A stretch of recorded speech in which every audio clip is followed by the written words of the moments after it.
politicians of Minnesota, starting with Jesse Ventura, like I said. For me, when I had hindsight and started taking over my complaint after Amy Jane Getz, I said I was due a lot of money from 2004. That's when they should have paid me. So anybody helping them hurt me, like she asked me, was I okay? So if the indigenous, through Amy Klobuchar, is medicating me, giving me drugs in the Newports, the coffee, the weed I buy, so that they could lie, have me in their circle where they want to put me in here and drug me through the election. Be very clear.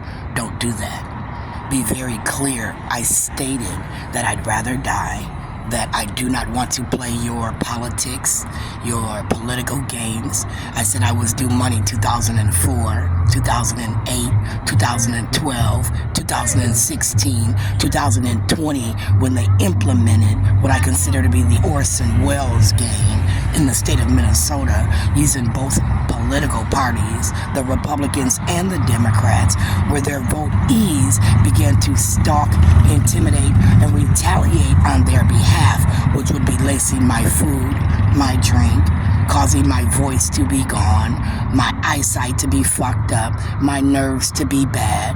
I'm claiming they're having people mess with my things in my sleep. I'm claiming they've switched my clothes, panties, bras.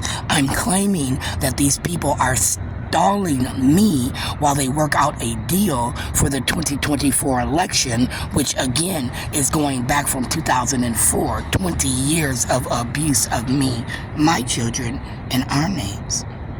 I said they used my ex, Michael Cooper Sr., who was a bus driver, to help set me and my children up, set me up. When my ex asked me, was I on crack, that really hurt.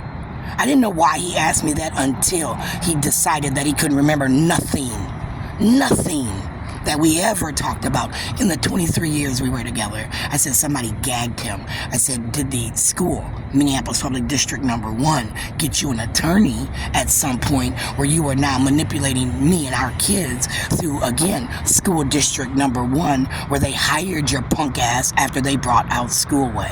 I said, after they brought out Schoolway, Michael's friend Nate all of a sudden got him a job at Minneapolis District Number 1, where Roland Baker Jr., Roland Baker Sr., where Robert Baker, my father, might have been intimidating, retaliating against me through him, my ex, right? Where, again, they plotted, planned against me. So as I feel a type of way, be very clear. I said under the A1 technology and the study of what I consider to be the booming technology era, I said that the University of Minnesota could have used me as a case study. I said they could have used my bones as what they consider to be good bone structure to implant what I consider to be a walking tower in me. So no matter what film you got, they've got one in real time, because all they have to do is connect a satellite to a satellite to a satellite, and they've always got me monitored and recorded at all times as a experiment through the University of Minnesota, where I said that they, with my family, based on my history in Minnesota, my lifestyle, decided I was a good specimen for their study. I said that yielded me way more than what I was suing for. I said not only haven't they altered my life, they've given me a surgery in my back where I feel a set of screws that nobody wants to talk about. Do you know that every time I go to the doctor,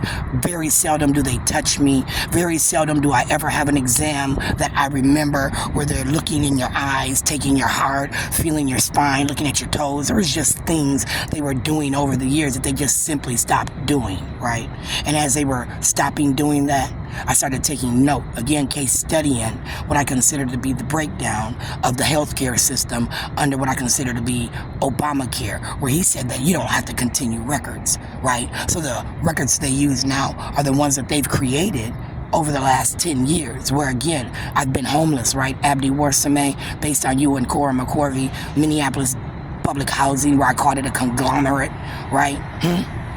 I said under that conglomerate, you confiscated my belongings, which was tampering with evidence. You stole evidence that would, again, prove everything that I said to be facts, not fiction, right? I said you stole my name, my social security number. I said right now I don't even know if my birth is existing thanks to, again, the state of Minnesota, who with pride and prejudice through elected people hid it, right? And I'm born and raised here. I got fucking rights as far as I knew, like to my birth certificate. But again, from the African standpoint, you know, them Africans under Ilhan Omar, they don't have to acknowledge my birth certificate, because in Africa they don't get papers to prove who they are, right? I'm an African slave. So again, I posed the question in writing, right? Did you transfer my birthright to Africa under Ilhan Omar, where some African tribe in Africa through Jackie Baker, Linda Baker, Patricia Baker have been keeping tabs on me, having some foreign ass African talking about we're married